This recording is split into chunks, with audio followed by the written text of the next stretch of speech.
Alright, so let's return to the Starship Phoenix and see what we can do about it.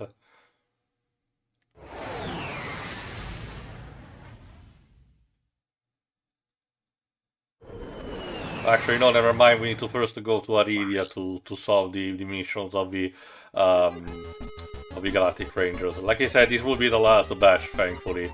Um, there will be, like I said, a bit of a payoff in the climax, you know. So at the very least, there will be that. I don't remember if that happens if you manage to solve all of the missions of the Galactic Rangers, or it happens automatically. Anyway, as you can see, Aridia now is in the daylight, despite the fact in the first game it was nighttime, but at least they tried to give a bit consistency with the desert environment, complete with the purple goo, you know, around it, so it's a bit more recognizable than Blackwater City. You know, sometimes I wonder if part of this game is them redoing things that they wish they could have done better in the first game. Well, remember, these missions like these were the hot new thing that the game developers were focusing on because they were part of the multiplayer experience. And that took precedence over other stuff that they wanted to re-implement, like a more traditional, straightforward arena or the races, you know. So technically they combine that with returning things from previous games in order to not even cap off the trilogy, but something kind of like that. It is pretty clever, especially since, again, a multiplayer does give you an excuse to reuse certain things, essentially, since, ideally with a game, the main idea is that the main bulk will go to the single-player content, but then the multiplayer stuff be added on. At least that's how it was back in the day, whereas... Well, actually, it seems like nature may be healing, since we're kind of going back to that, but man, a lot of games have had this thing where they sacrifice the single-player content to, ideally, improve the multiplayer content. I say ideally because that is sadly not always the case. What we get is a gadget that we actually need for the next major level, a warp pad. So now we can actually return to the Starship Phoenix.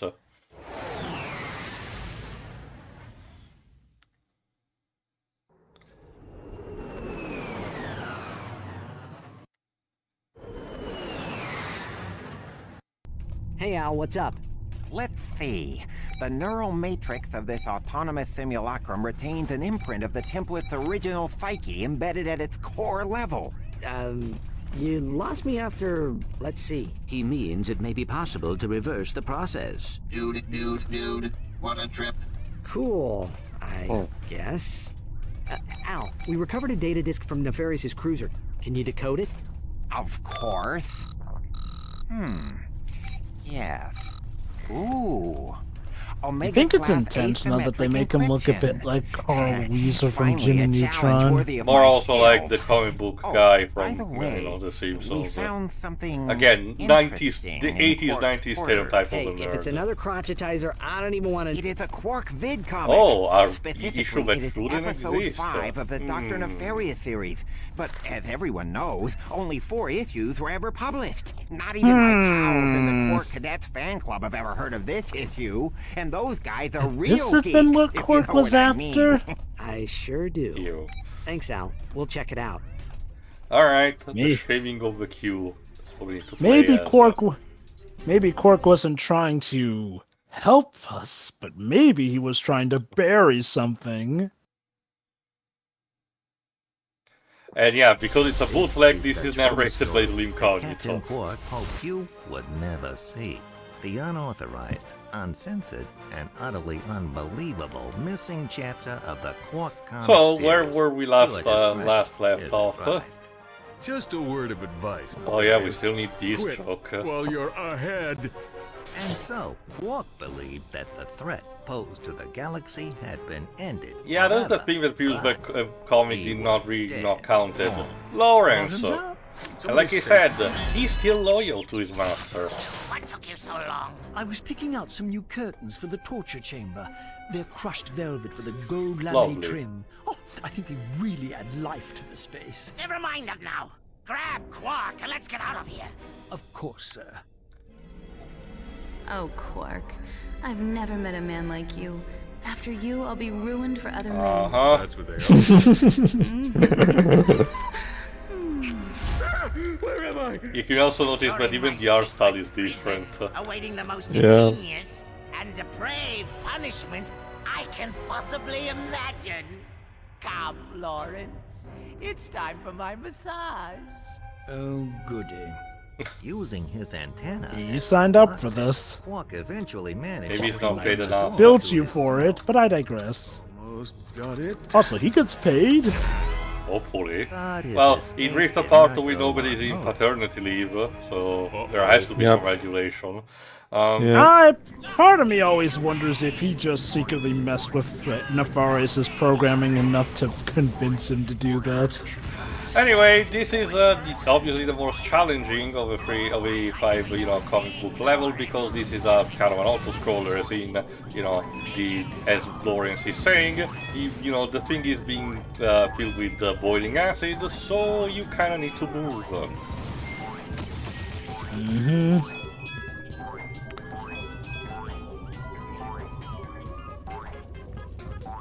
Also, I see some minor Metroid influence with the flaming going around the platforms. Apparently, the original concept that the Insomniac wanted to have these levels play more similarly to Mega Man X. I can still see a bit of influence, but they did not have the time, so they decided to just do the side-scrolling. The wall jumping and edge grabbing definitely gives me some X vibes.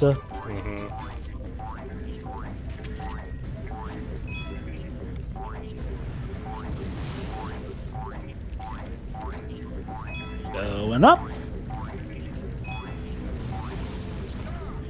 Ow. I do feel like it gets a little too cluttered sometimes in this level. Yeah. And sometimes it really just come down to you have to have the right timing if you want to do a no-hit run. Well, again, when it comes to these kind of levels of, even in gaming in general, it's always like this. So. I feel like some do it better than others, but yeah. Bing. There's also a bit of audio mixing problem because, Nefarious and Lawrence are having a bit of a, chat in the intercom in the meantime, but a lot of times you're not really being able to hear what they're saying because of all the shit going on. Yeah. Shame, too, because it is pretty funny. Like I said, their banter is easily one of the comedy highlights. So.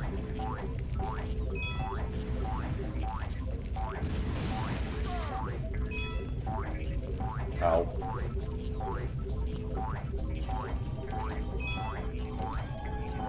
And yeah, there's no boss fight for this one either. Qwark just escapes, I guess.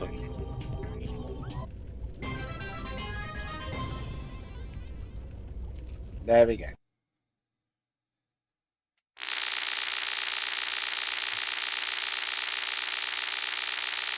Well done. Alright, now excuse me while I go clean out my ears. Yeah. After his narrow escape from the clutches of Dr. Nefarious, Qwark dropped out of the public eye. Truth is, Qwark was holed up in his secret hideout on the Thran asteroid, terrified that Dr. Nefarious would make good on his promise of revenge. When Nefarious didn't resurface, Qwark assumed he was gone forever and returned to his career as a high-profile celebrity superhero. But the galaxy had not seen the last of Dr. Nefarious. What do you think you're doing, you oaf? Do hold still, sir. This is a very delicate procedure. There, that should do the trick. Go ahead, take her for a spin. What's going on? Oops. Where are my arms? Whose butt is this? Oh, my mistake, sir. Dreadfully sorry. So yeah, the whole... He probably did, yes, please. We will have to get that fixed. Again, So, yes. Lawrence, you know, it is a person that loves his I job. should have known Qwark was full So of it. basically, But that is why the would Qwark lie reason to us? why Nefarious wasn't doing anything in the first two games, You can ask him essentially. yourself when He we was see busy him. getting According to this fixed. vid And file, Ratchet Qwark thinks has a that because secret of hideout this, in the Qwark Thran might even Asteroid be belt. in I've got a hunch cahoots he's with there right Nefarious. now. He says he wants to come with us. I don't think that... Oh, wait a minute. You speak monkey? Oh, just enough to get by. We had David Kayer to say that in the Okay, recording. okay, David. Today we're gonna have you speak monkeyese. Think you can do that? Yeah, hilarious. Let's see if he's still laughing when he finds out his pal Qwark is working with Nefarious. Yes. Major bogus. Okay, well, Quark's a jerk. Well, Ratchet What had would his be- reasoning. And I know I don't have to remind you about Yeah. that prototype business. Who knows what he's capable I do of? feel like Ratchet's reasoning is a bit unfounded, but I digress. Let's investigate. On the asteroid hideout. Also, just to mention, in case you're wondering about what Al said about returning Skid to his normal form, technically that happens, but off screen. Dummy outlines of dialogue says that we're supposed to be a cutscene. Oh, the bouncer is on sale, really? Let me give it a look. But in the final game, it's actually not there, and we do see Skid in a later game, and it's just fine. So again, we just have to assume that the operation happened off screen, especially as a way of, you know, having people recover from the robotization that the Obliterator is actually giving to them. That's a weird omission, though. I also checked in the meantime, consider what you were saying, Jova, in regard to Kearney Gears. Yes, she technically gets repaired, but she's there basically only for the next game, and afterward, apparently that's where death is confirmed. That even in some lines of dialogue in Cracking Time, basically seems to be stating that. Anyway, using a neat trick using the gravity boots and everything, you can get, there you go, titanium bolt. This.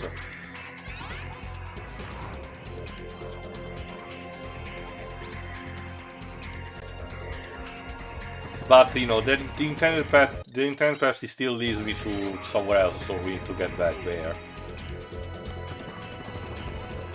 This level overall is fine, but here is where the game starts to reveal the brutality that was also at least in the first game. Because this is where the game expects you to have, you know, a decent level with most of your weapons, or at the very least that you also have acquired them, because the enemies become more in quantity, more ruthless, you know, and more spongy as a result. So you will need to use a lot of ammunition. Also, weapon that I got in the meantime, the morphing weapon of this. It turns people into ducks.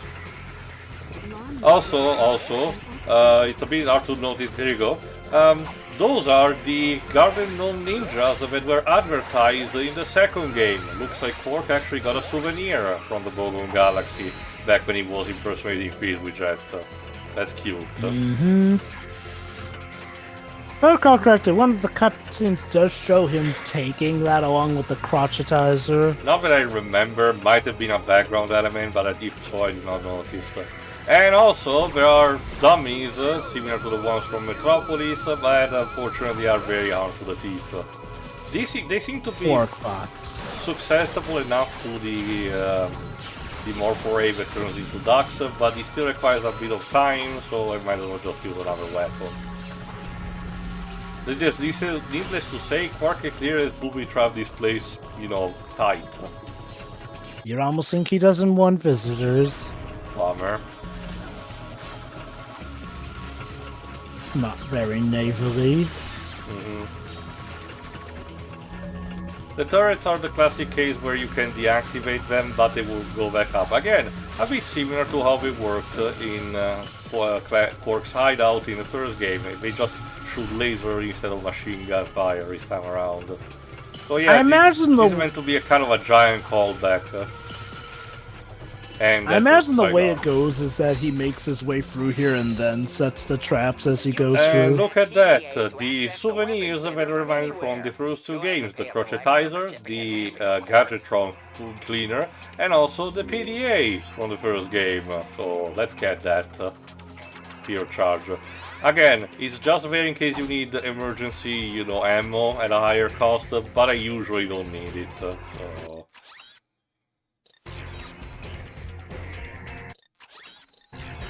I think I'm gonna get the bouncer off screen because, you know, it's one of the weapons that the Incognito actually sells, so, you know, I'll probably get it in between. Needless to say, it's still one of my favorites, so...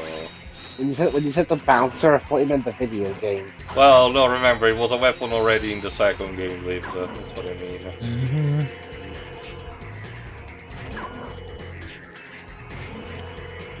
And let's not forget that eventual classic, the Rhino. Mm-hmm. Well, the Rhino is purely for the boss game, so... I'm gonna show the madman who... As Al explains, we need the warpad for this. Warpad, here you go. We tune in with it, then we, in this case, we actually raise the platform and then we move on to it. It's a very, you know, scripted way of, you know, for your movement. It's here to be there just for having another gadget that, you know, makes it things fancy for the towards the final levels of the game. Because yeah, we're actually almost close to the end.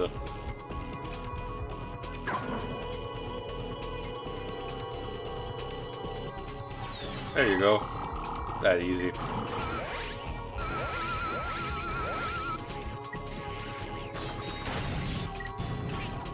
And in case you're wondering, again, this operates still on the same logic of the other morphing weapons, as in, up until it's fully upgraded, it just transforms the enemies into mindless, you know, yellow ducks.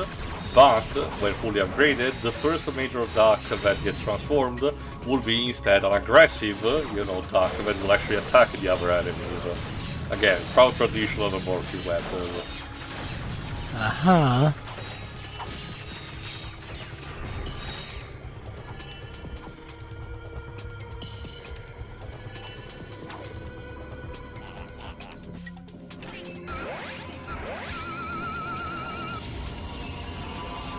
Yeah, the Qwark array, that's what it's called.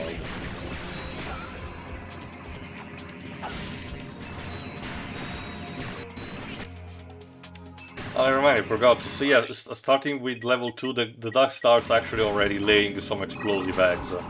They don't deal that much damage, but it's fun for some, you know, extra mischiefs.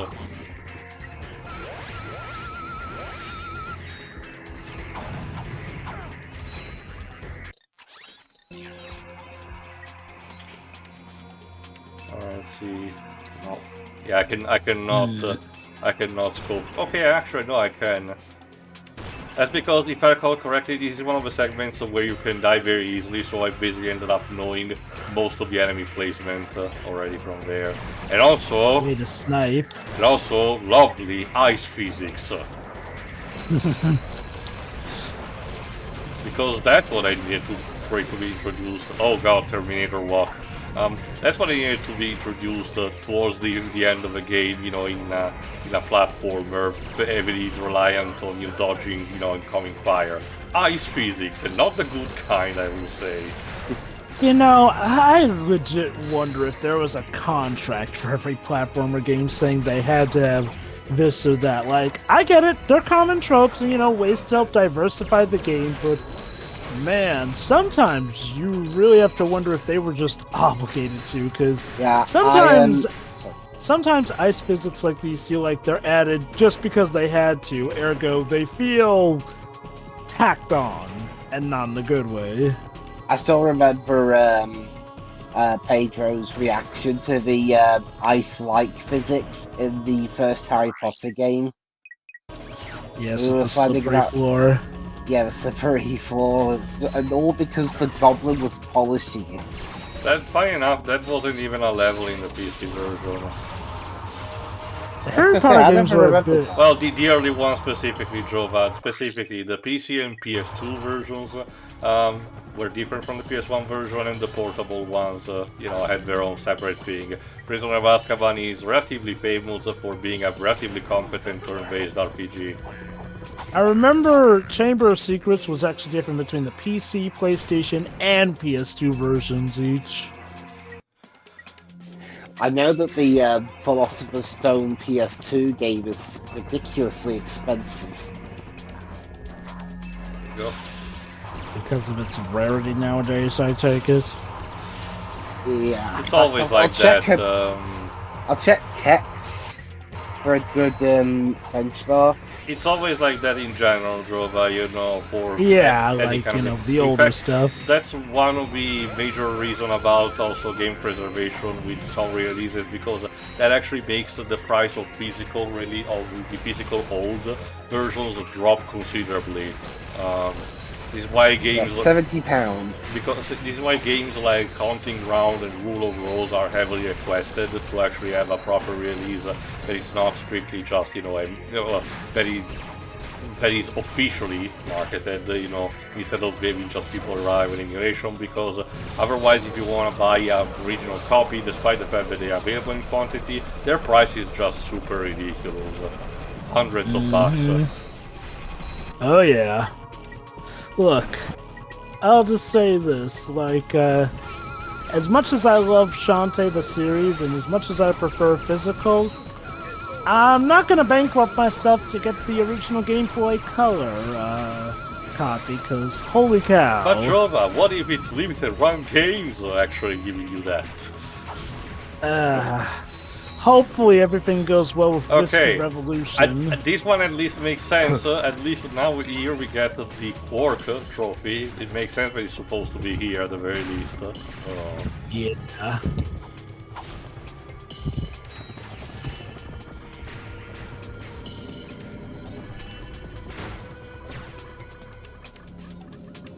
Basically, now we're blocked the access, so we need to have another section with Clank. Which also means having to fight the Garden Gnome ninjas on our own.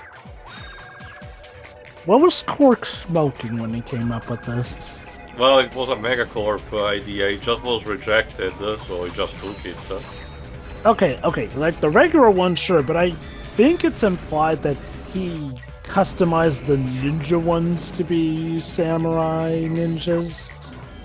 Well, no, they had the only major difference that they had compared to the original commercial was the katanas, but the attire is completely identical, so we just went with the natural conclusion with that kind of design to actually make them combat related. I mean, developers, I was like, assuming that Qwark customized that, he must have been on one heck of a bender. Oh, basically create a that's path. convenient. Yeah. Boom. Also, my eyes, all this luminosity, Jesus Christ, what is in Yeah. this water? Feel the bloom. Oh, trust me, Waves, it will get better in, worse in a cracking time. Again, generally love also the designs and everything in that game, but my god, the blooming dead one is so obnoxious that I had to, reduce it very early on. Anyway, more hilarious shenanigans with Scrunch, because, we need to pass through these sentinels, these actually, security droids.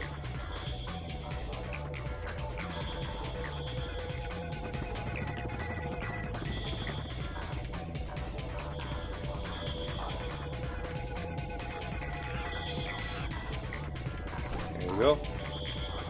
Oh, Scrunch, I don't have all day. And he was shot. Well, no, thankfully Scrunch had some preservation instinct, similar to the people's Aru. It's just that, the way when he opens his mouth is just sometimes incredibly creepy. It's an alien monkey. With one eye, yeah. Which I don't think I talked that much about. Scrunch will be semi-recurring, not super, but it will show up in 1 or 2 games. It's just a event that exists, nothing more than that. Like I've said before, I just... okay then, 10 out of 10. We'll just leave him to that. Yes. But yeah, no, I've always found it a bit of a shame that they didn't keep something of a consistent roster for either the heroes or the villains on both Ratchet and Nefarious' respective sides. Like I mentioned, Courtney Gears' thing is so weird in and out. Like, yeah, it's revealed that she survived or at least was repaired and whatnot, but the most we get by the time of Crack in Time is somebody else, I don't know if it's really too spoilers to mention who, but somebody else basically talk about how she was more so Qwark's underling, which, I mean, we don't really see her again afterwards. It's like, and the thing is, they even tease her coming back, so like, why not? She's clearly a loyal follower of Nefarious. Why not do that to help build up his team dynamics more? And then there's the stuff with Ratchet's team, like, Sasha will kind of be here and there, Angela will... Sasha will be a prominent part in the comic line. TJ Fixman made a point of bringing her father and the Galactic Rangers back, you know, as a way of bridging in the past and the future sagas.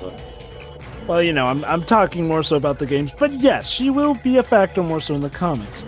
Angela will briefly come back. Oh god, that's well, no, she will be mentioned, and there's a canonical reason why she's not appearing. Again, like I said in the past, all signs seems to be pointing on, you know, eventually her showing up again.